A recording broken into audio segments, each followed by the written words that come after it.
नमस्कार, AP talk टाइममा स्वागत छ। म रूपा खड्का। संघीय संसद अधिवेशनको पहिलो दिन नै विपक्षी एमाले हिजो अवरोध गरेको छ। आफूले गरेको सांसदको कार्यवाहीलाई सभामुखले मान्यता नदिएको विरोधमा अघिल्लो अधिवेशनमा संसद अवरुद्ध गरेको एमाले हिजो सुरु भएको संसद अधिवेशनको पहिलो बैठक पनि सोही विषयलाई लिएर अवरुद्ध गरेको हो। यद्यपि अत्यावश्यक विधेयक भने एमालेको विरोधका बीच पनि सरकारले अघि बढाएको छ। यस्तै 10औं महाधिवेशनपछि भक्तपुरमा सम्पन्न केन्द्रीय कमिटिको बैठकका निर्णयपछि एमाले भित्र असन्तुष्टिका स्वरहरू उठ्न थालेका छन्। संसदको हिउँदे अधिवेशनमा एमाले अवरोधदेखि एमालेमा दोस्रो केन्द्रीय कमिटी बैठकले निम्त्याएको असन्तुष्टि लगायतको विषयमा कुराकानी गर्न हामीसँग हुनुहुन्छ नेकपा एमालेका केन्द्रीय सदस्य हुँदै पोलिट ब्युरो सदस्यको जिम्मेवारी पाउनुभएका प्रमुख सचेतक विशाल भट्टराई। आउनुहोस् उहाँलाई स्वागत गरौँ। स्वागत छ यहाँलाई। धन्यवाद। भर्खरै पोलिट ब्युरो सदस्यको रूपमा पनि अगाडि बढ्नु भएको छ। यहाँलाई सुरुमा त बधाई नै छ।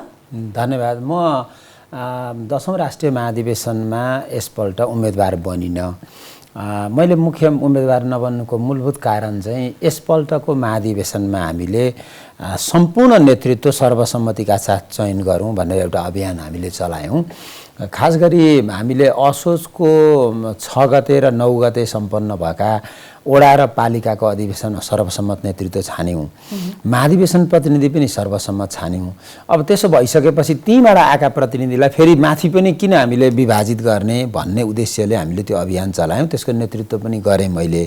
केन्द्रीय कमिटिको सौराहमा सम्पन्न भएको बैठकमा पनि मैले हामी सर्वसम्मत गरौँ, अध्यक्षले नाम विवेकपूर्ण तरिकाले पढिदिनुहोस्, हामी ताली पड्काउँछौँ भनेर भने।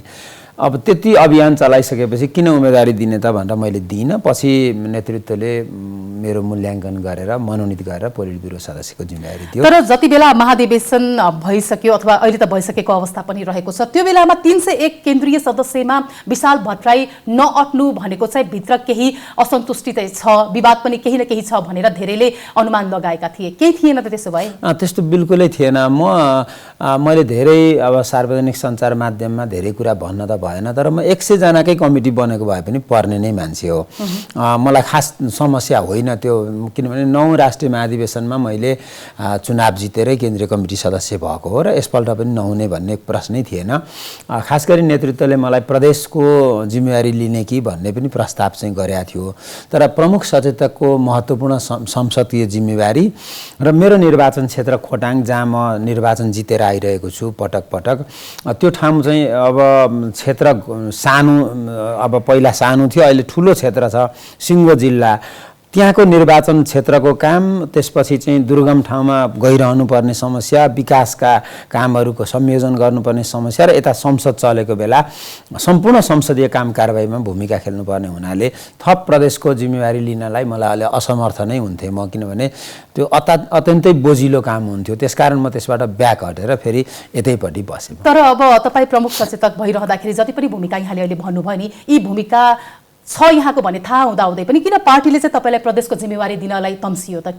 पार्टी नेतृत्वले प्रदेश पनि अब वास्तवमा जसरी स्थापित हुनुपर्थ्यो त्यो रूपमा स्थापित हुन सकेन। प्रदेश कस्तो भयो भने धेरै मान्छेहरूले यो अनावश्यक हो, अनावश्यक संरचना खडा भयो, राज्यको बोझ भयो, अनावश्यक खर्च यसमा व्यतीत भइरहेको छ। त्यसो भएको हुनाले यो प्रदेश चाहिँ खारेज गर्नुपर्छ भन्ने माग पनि उठिरहेको छ।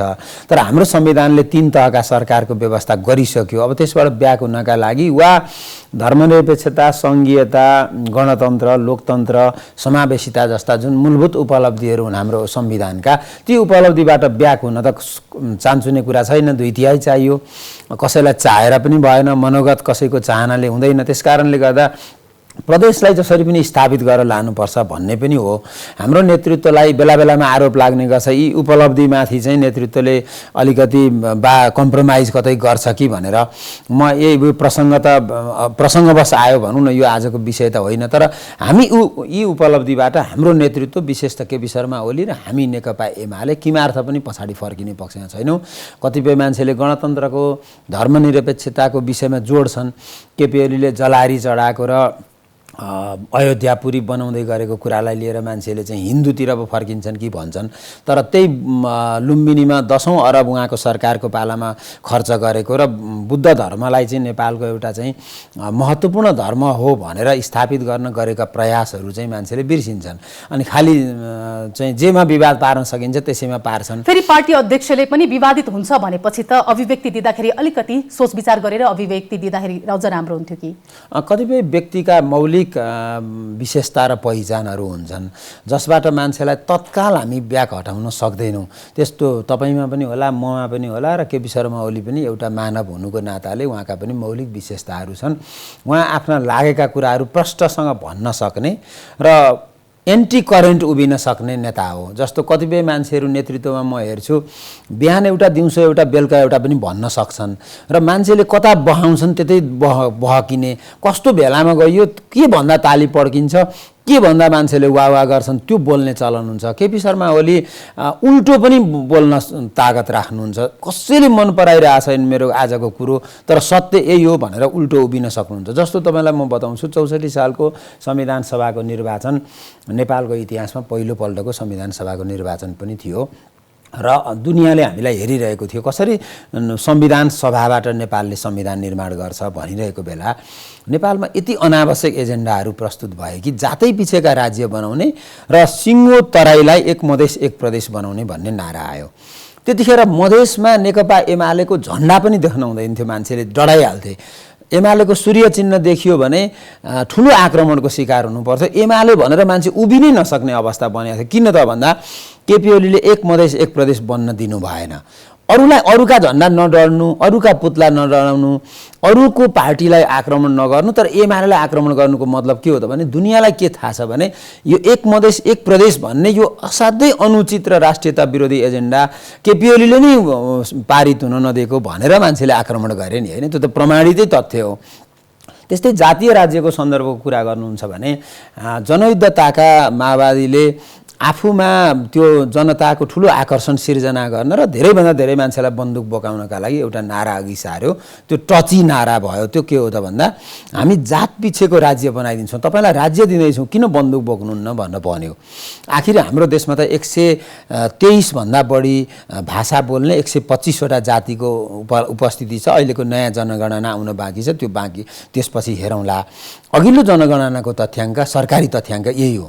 यस्तो देशमा चाहिँ खास जातलाई नामाकरण गरेर राज्य बनाउने कुरा त अनुचित हुन्थ्यो। त्यसले सबै मान्छेको स्वाभिमानलाई बोक्न सक्दैनथ्यो।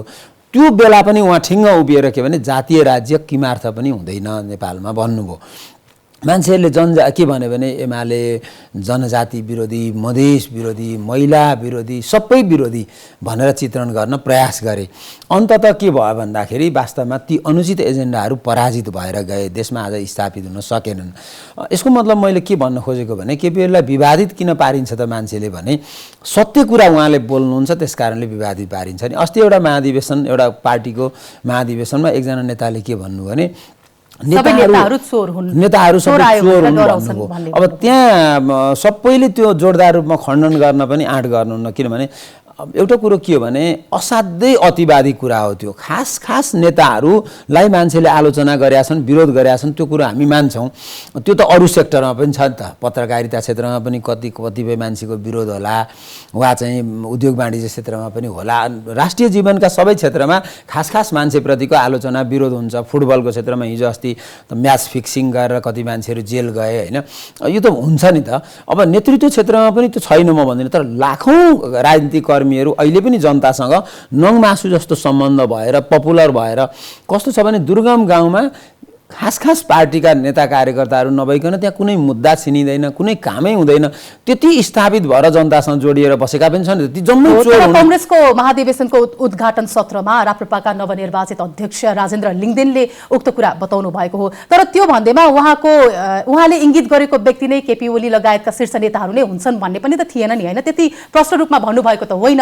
तर त्यहाँनिर नै उहाँले प्रश्न के हो भने कुनै पनि विशिष्ट चिजलाई तपाईको चाहिँ त्यसलाई एकदम सामान्यीकरण गरेर जनरलाइज गरेर सबैलाई उस्तै बनाउन प्रयास गर्छन्। कस्ता मान्छेहरूले गर्छन् भन्दाखेरि सबैलाई एकसाथ बदनाम गराउनु चाहनेहरूले। जस्तो उहाँको भित्री मकसद कसले बुझ्दैन र त्यो के हो भने नेताहरू बदनाम छन्, राजनीतिक पार्टीलाई मान्छेले पत्याउँदैनन्, त्यसकारण राजा ल्याउनुपर्छ भनेर उहाँले, किनभने भोट माग्दा पनि राप्रपाको अध्यक्ष कमल थापालाई हराउनलाई उहाँले एउटा एजेन्डा, उहाँहरूको होडबाजी थियो, कसले राजाको पक्षमा बोल्ने, कसले हिन्दू राज्यको पक्षमा बोल्ने, कसले धर्मनिरपेक्षतालाई विस्थापित गर्न जोरदार आवाज उठाउँछ भन्ने थियो उहाँहरूको कम्पिटिसन। अनि त्यस्तो बेलामा उहाँले नेता सबै चोर भन्छन् जनताले, खास त राजै चाहिन्छ भन्ने आशय व्यक्त गर्नुभएको। तर एउटा कुरो के हो भने अब नेपालमा राजतन्त्र फर्किनका लागि यो घाम पूर्वबाट झुल्किन्छ नि, त्यो पश्चिमबाट झुल्किनुपर्छ, यति असम्भव कुरा हो। तर उहाँलाई के थियो त भन्दा भर्खरै राप्रपाका देशभरिका प्रतिनिधिसँग भोट माग्दा राजाका लागि म बल गर्छु भनेको थियो, त्यो प्रतिबद्धता पुरा गर्न बोल्नु होला। अनि त्यति अतिवादी र गलत कुरा बोल्दा पनि खण्डन गरिएन भने त त्यो त स्वीकारोक्ति। हामी यो विषयमा नजाउँ होला। अब महाधिवेशनपछि जुन दोस्रो पूर्ण केन्द्रीय कमिटिको बैठक बस्यो नि नेकपा एमालेको, त्यहाँ पनि असन्तुष्टि का आवाजहरू धेरै आए। अध्यक्ष केपी ओलीले वरियता निर्धारण गर्दादेखि लिएर पदाधिकारी चयन गर्दाखेरि चाहिँ विभाजन गर्नुभयो भन्ने किसिमका आरोपहरू लागे। यसले त यहाँहरूले महाधिवेशनमा जुन एउटा सन्देश लिएर आउनु भएको थियो, एकताको सन्देश, त्यो माथि त प्रश्न खडा भयो, मान्नुहुन्छ? स्वाभाविकै हो, किनभने एउटा गतिशील पार्टीमा काम पछि प्रतिक्रियाहरू उत्पन्न हुन्छन्, प्रत्येक क्रियामा प्रतिक्रिया हुन्छ नै। र यो जिम्मेवारी बाँडफाँड भनेको झनै विवादास्पद कुरा हो, किनभने त्यो चाहिँ एउटै पदका लागि, एउटै चिजका लागि धेरै आकाङ्क्षीहरू हुन्छन्। एमाले जस्तो यत्रो ठुलो पार्टी, यहाँ अनेक मनोविज्ञानका मान्छेहरू भेला हुनुभएको छ, लामो जनयुद्धको लिगेसी तोडेर आउनुभएका नेताहरू पनि हुनुहुन्छ, माधव नेपालसँगको लामो लिगेसी तोडेर आएको नेताहरू पनि हुनुहुन्छ, अब एमालेमै बसेका पुराना नेताहरू पनि थुप्रै हुनुहुन्छ। यस्तो बेलामा ठिक जिम्मेवारी दिने कुरामा अलिकति केही कमीहरू भएका पनि हुन सक्छन्। र अर्को कुरो के हो भने प्रत्येक वस्तु, व्यक्ति, घटनालाई हेर्ने हरेक मान्छेका अलग अलग दृष्टिकोण हुन्छन्। मैले त्यसैलाई धेरै राम्रो भनिरहेको हुन्छु, अर्कोले त्यसैलाई चाहिँ खराब देखिरहेको पनि हुनसक्छ। यस्तो बेलामा चाहिँ अब मान्छे छान्ने कुरा केही न केही विवादास्पद हुन्छ नै, अलिअलि समस्या केही उत्पन्न भएका छन्। तर एउटा कुरो के हो भने असन्तुष्टि वा माग भन्ने कुरा चाहिँ त्यो मान्छे जीवित रहेसम्म जारी नै रहन्छ, त्यसको अन्त्य चाहिँ कहिले पनि हुँदैन। अब यसको हामी कुशलतापूर्वक व्यवस्थापन गर्छौँ। तर जस्तो ओलीका विश्वास पात्र उपाध्यक्ष सुभाष नेम्बाङ समेत मर्यादा क्रममा चाहिँ रामबहादुर थापा बादल भन्दा पछाडि पर्दाखेरि नेम्बाङ अलिकति यो विषयलाई पनि चिडिएको जस्तो कुराहरू चाहिँ बाहिर आइरहेको छ। त्यो मात्र नभएर अब 10 बुँदे गरेर रहेका जति पनि नेता कार्यकर्तादेखि लिएर जति यहाँहरूको यो विषयहरू जति उठान भइरहेको छ त्यत्तिकै भित्र असन्तुष्टि छ कि बाहिर कुराहरू मात्र यसरी आइरहेको छ? खास असन्तुष्टि छैन, त्यो विषयमा चाहिँ छैन। जस्तो भीम रावललाई एउटा महत्त्वपूर्ण अवसर पार्टी अध्यक्षले चितवनको बन्द सत्रमा दिनुभएको थियो, तपाईलाई म उपाध्यक्ष बनाउन चाहन्छु, यो सबै सिङ्गो हलले तपाईलाई उपाध्यक्षको रूपमा देख्न चाहन्छ, एकपटक उठेर बोलिदिनुस् र उपाध्यक्ष स्वीकार दिनुस् भनेर भीम रावललाई हाम्रो पार्टीको अध्यक्षले भन्दाखेरि आग्रह गर्नुभयो। उठेर उहाँ बोल्न पनि थाल्नुभयो, अलि हँसिलै मुद्रा थियो।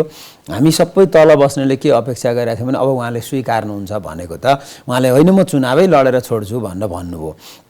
चुनाव लडेपछि त हार जित त हुन्छ नै, स्वाभाविक थियो, उहाँको हार पूर्व अनुमानै थियो।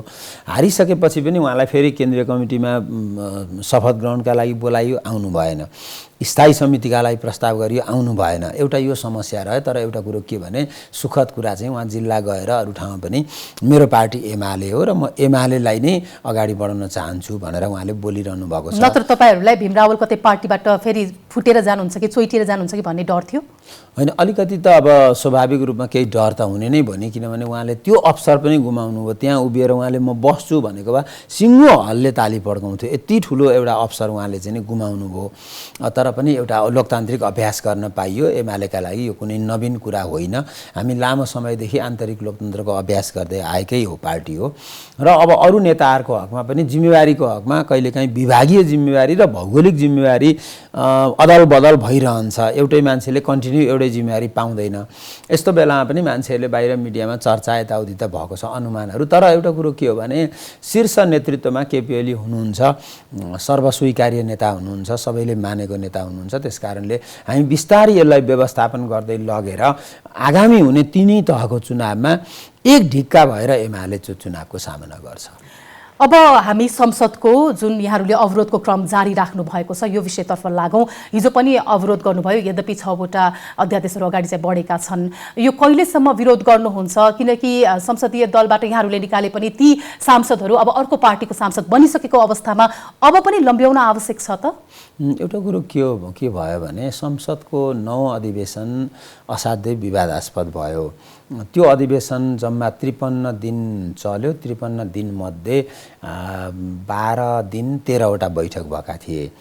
13वटा बैठकमा हामीले 13वटा बैठकमा चाहिँ वेल घेराउ गरेर आफ्ना असन्तुष्टिहरू व्यक्त गरेका थियौँ।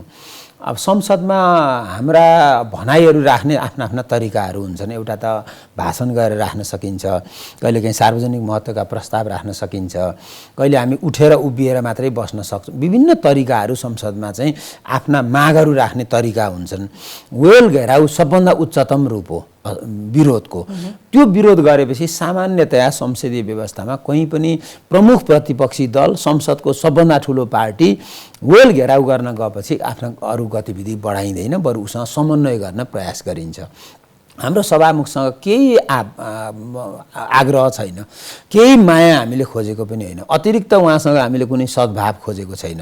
एमालेलाई उहाँले कुनै अतिरिक्त प्रिफरेन्स दिनुहुन्छ भन्ने त्यो हाम्रो कुनै अपेक्षा पनि उहाँसँग छैन। उहाँसँग एउटै कुरा के हो भने सभामुख देशको संविधानले व्यवस्था गरे बमोजिमको 5औं वरियताको ठुलो जिम्मेवारी हो। त्यो जिम्मेवारीमा आफ्नो पार्टीको लिगेसी तोडेर स्वतन्त्र हैसियतका साथ बस्नुपर्छ। त्यो पहिलेदेखिको त्यो प्रचलन हो, हाम्रो संविधानको व्यवस्था पनि हो। तर उहाँ चाहिँ सभामुखको कुर्सीमा बसिसकेपछि एउटा पार्टीको कार्यकर्ता जस्तो रूपमा प्रस्तुत हुनुभयो। जस्तो कि सरिता गिरीलाई जनता समाजवादी पार्टीले निष्कासन गर्यो, उहाँले चाहिँ 24 घण्टा नबित्दै त्यो सूचना प्रकाशित गरेर निष्कासन गरिदिनु भयो। पछि माओवादी केन्द्रबाट निर्वाचित पछि एमालेमा आउनुभएका टोपबहादुर रायमाझी, गौरीशङ्कर चौधरी, त्यसै गरी चाहिँ प्रभु शाह लगायतका नेताहरू चाहिँ निष्कासन परेको सूचना 30 घण्टाभित्र उहाँले चाहिँ जारी गर्नुभयो। हामीले सभामुखसँग त्यस्तै मात्रै अपेक्षा गरेको हो, अतिरिक्त खोजेको थिएन। म आफैले भेटेर 10 जना हामी सांसदहरू गएर उहाँलाई भन्यौँ अरू जत्तिकै व्यवहार तपाईँले गर्नुहोस् र हामीले कारबाही गरेका सांसदहरूको सूचना प्रकाशित गरिदिनुहोस् भन्दा हुन्छ, म नियमअनुसार गर्छु भनेर भन्नुभयो। हामी खुसी भएर हिँड्यौँ, गर्नुहुन्छ भन्ने सोच्यौँ। तर उहाँ निर्वाचन आयोगसँगको सेटिङमा हुनुहुन्थ्यो, उता शनाखत गरेर पार्टी फुटाइसकेपछि अनि मात्रै उहाँले केही गर्नु नपर्ने भन्ने गर्नुभयो। एमाले जस्तो एउटा पार्टीलाई उहाँले यत्रो ठाडै पहिलेका नजिरका विपरीत उभिएर यति ठुलो अन्याय गर्दा उहाँले के कारणले त्यसो गरे भनेर जवाफ दिनु त पर्छ नि। कि त उहाँले बिचमा तपाईँहरूको यो प्रक्रिया मिलेन भनेर एउटा एमालेलाई पत्र लेख्नु भएको भए वा अनौपचारिक जानकारी गराउनु भएको भए ल त हाम्रो विधि पुगेन छ, जे विधि माग्नु भएको छ त्यो पुर्याइदिउँ भन्नु पनि हुन्थ्यो। असाध्यै मौन बस्नुभयो। दाँतको उपचार गर्दैछु भन्ने फोटो बाहिर सार्वजनिक आयो। अब दाँतको उपचारले त त्यो चिज त रोकिँदैन थियो होला कारबाही। त्यसकारणले अति नै एउटा गुरिल्ला जस्तो शैली उहाँले देखाउनु भयो र एमालेप्रति घोर अन्याय गर्नुभयो। त्यस बापत एमाले जे गरे पनि एमाले सहेर बस्नुपर्छ भन्ने त कसैको पनि माग होइन होला। हामीलाई भोट दिने 33 लाख जनताले चाहिँ तिमीहरू जे गरे पनि सहेर बस त भनेको छैनन्। त्यसकारण हामीले आफ्नो असन्तुष्टि व्यक्त गऱ्यौँ। तैपनि उहाँहरू हाम्रो त्यति राम्रो लोकप्रिय एमालेको बजेट विस्थापित गर्न अर्को ल्याएर पास गर्नुभयो। जबरजस्ती गरिरहनु भएकै छ, हिजै पनि पेश गर्नुभयो होइन। त्यसमा पनि हामीलाई केही आपत्ति छैन। उहाँ जे हो त्यही रूपमा चिन्नुहोस्। विशेष असन्तुष्टि भनेको चाहिँ सभामुखप्रति हो। एकदमै सभामुखप्रति हाम्रो गम्भीर आपत्ति छ, असन्तुष्टि छ र उहाँले अरू सरहको हामीलाई व्यवहार गर्नु भएन। एमाले टुक्र्याउन एउटा चाहिँ सारथीको भूमिका खेल्नुभयो, मतियारको भूमिका खेल्नुभयो। उहाँले त्यसलाई सच्याउने दुईटा उपाय छन्। एउटा उपाय भनेको के हो भने सक्नुहुन्छ शीर्ष एमालेको नेतृत्वसँग संवाद गर्नुहोस्, यसैमा उहाँले कसरी गर्नुभयो कन्भिन्स गरे भइगयो, औचित्य पुष्टि गरे भयो। दोस्रो कुरो सक्नुहुन्न भने उहाँले विलम्ब गरेँ, ढिलो गरेँ, गल्ती गरेँ तर पनि म सूचना टाँस्छु भनेर फेरि टाँस्नुहोस्।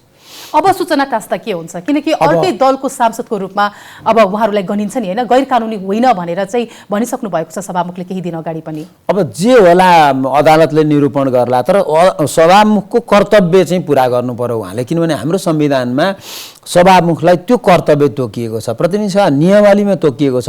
उहाँलाई कुनै दलका कार्यकर्ता कारबाहीमा परेका मान्छे जोगाउने वा कारबाही गर्ने हकै होइन, उहाँले त सूचना प्रकाशित गरिदिने हो। एउटा खालि सूचना टाँस्ने कामको कर्तव्य संविधानले दिएको कर्तव्य पुरा नगर्ने मान्छे कसरी सभामुख हुन सक्छ? त्यसकारण उहाँले कि त मार्ग प्रशस्त गर्नु पर्यो कि त्यो टाँस्नु पर्यो। त्यसपछि त्यसको बारेमा कानुनी प्रश्न उठ्ला, जवाफ अदालतले दिएला। अदालत पनि कस्तो छ हामीलाई थाहै छ, पार्टीको रूपमा माधव नेपालको पार्टी रहोस्, हामीलाई के आपत्ति भयो त? तर मुख्य कुरा के हो भने नेपालको राजनीतिक दल सम्बन्धी ऐन जसलाई हामीले संसदबाट पास गरेका छौँ, त्यो ऐनमै भएको एउटा व्यवस्था के हो भने कुनै पनि दलले आफ्ना जनप्रतिनिधिलाई निष्कासन गर्ने हक अरू कसैले राख्दैन, त्यही दलको केन्द्रीय समितिले राख्छ। अनि एमाले आफूले निकालेका मान्छेहरू हाम्रोमा बस्न योग्य छैन नै भनेका मान्छेलाई अरू कसैले त जोगाइदिन मिलेन नि। तिनै मान्छेको हस्ताक्षर गरेर निर्वाचन आयोगले चाहिँ अर्को पार्टी दर्ता गरिदिएको छ। निर्वाचन आयोगलाई अधिकार छ त हामीले कारबाही गरेका मान्छेलाई शनाखत गराउने छैन नि, कोही पनि त्यो अधिकार छैन। त्यसकारण हामीलाई त राणाकालदेखि नै राज्य सत्ताले जहिले पनि अन्याय गरेको पार्टी हो एमाले।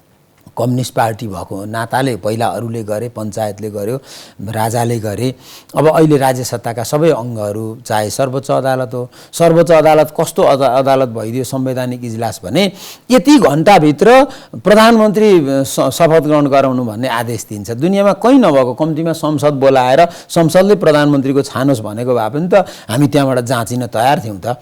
लोकतन्त्रमा प्रधानमन्त्री बनाउने, सरकार बनाउने हक त कि त मतदाताले राख्छन् कि संसदले राख्छ नि, होइन? कसैले पनि राख्दैन। तर त्यहाँ त कहीँ संसदलाई नै थाहा भएन प्रधानमन्त्री परिवर्तन भएको। अनि यो खालको चाहिँ हाम्रा विरुद्ध अन्याय गरिएको छ, त्यसका विरुद्ध हामी आवाज उठाउँछौँ। तर हामीलाई सुखद कुरो के हो भने जहिले राज्य सत्ताले हामीलाई अन्याय गर्छ, जनताले हामीलाई सधैँ न्याय। तर सरकारले त संसदको गतिरोध अन्त्य गर्नको लागि नेकपा एमालेसँग अब छलफल अगाडि बढाउने भनि नै रहेको छ। यहाँहरू नमान्नु भएको हो, छलफलको लागि अगाडि बढ्नु भएको? हामी जहिले तयार छौँ, तर यति मात्रै हाम्रो भनाइ के भने एमालेसँगको उहाँहरूको चाहिँ अन्तर्द्वन्द्व छ। यो अन्तर्द्वन्द्वमा उहाँहरूले गठबन्धन भेला गरेर एमालेलाई किन साँचिराख्नु पर्यो र? सिधासिधी प्रधानमन्त्रीले हाम्रो अध्यक्षसँग कुरा गरे भो, सिधासिधी सभामुखले कुरा गरे भो। एमालेसँग अन्तर्निहित समस्यालाई उहाँहरूले चाहिँ सबै आफ्ना नजिकका पार्टी भेला गरेर समाधान खोज्नतिर नलाग्दा भयो नि त भन्ने हाम्रो कुरा हो। हामी त लोकतान्त्रिक अभ्यासमा विश्वास गर्छौँ, परम्परामा विश्वास गर्छौँ। हामीले बनाएको संविधान छ, हामी त्यसैलाई मान्छौँ। हामीले बनाएको सर्वोच्च अदालत छ, हामी त्यसको आदेश जति नै अप्रिय भए पनि मान्छौँ। अहिले त्यसो भए यो बताइदिनुहोस्, हामी कार्यक्रमको अन्त्यमा पनि आइसकेका छौँ। अब संसदको अर्को बैठक पुस 5 गते बस्नेछ, 6 गते बस्दैछ। त्यो बैठक पनि यहाँहरूले अवरोध गर्नुहुन्छ कि त्योभन्दा अगाडि केही सहमति हुन सक्ने सम्भावना पनि छ? यदि उहाँहरूले हामीसँग प्रयास गरेर सहमति खोज्नु भएन भने हामी यो अहिलेको जुन प्रवृत्ति छ त्यो यथावत रहेसम्म नेकपा एमाले पूर्ववत रूपमा अगाडि बढ्न चाहन्छ। हस्, यो समय संवादको लागि यहाँलाई धन्यवाद। हस्, धन्यवाद। नेकपा एमालेका केन्द्रीय सदस्य हुँदै पोलिट ब्युरो सदस्यको जिम्मेवारी पाउनुभएका प्रमुख सचेतक विशाल भट्टराईसँगको कुराकानी यति नै। एपी टक टाइम सकियो। एपी1 हेर्दै गर्नुहोला। नमस्कार।